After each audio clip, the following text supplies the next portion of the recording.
Hey, this is Pastor Danny on Living the Vision with Lady G, and this is your visionary moment. I'm always intrigued by the ministry of the Apostle Paul because his ministry starts out as a very unique one. He wasn't really a Christian to begin with, not really a churchgoer. His forename was Saul, and he was then transformed into Paul by the power of Jesus Christ. Here's what's interesting. He went on many missionary journeys preaching the gospel and sharing the good news. But he had some companions who would be with him. Interestingly enough, one companion named Barnabas was with him for most of his journey. But then after one particular disagreement, he could no longer have Barnabas. He had to then have Silas.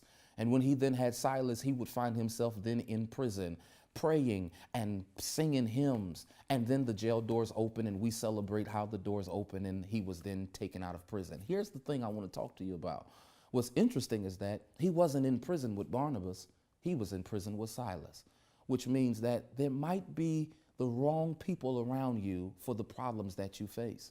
You might want to make sure you have the right ones in your circle for the situations that you deal with. Just because they're close with you in one season doesn't necessarily mean that they can go with you to the next.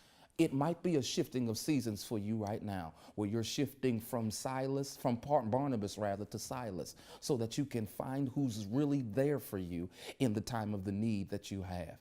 Be encouraged that you're not alone, but be thankful that God does not keep the wrong people around too long.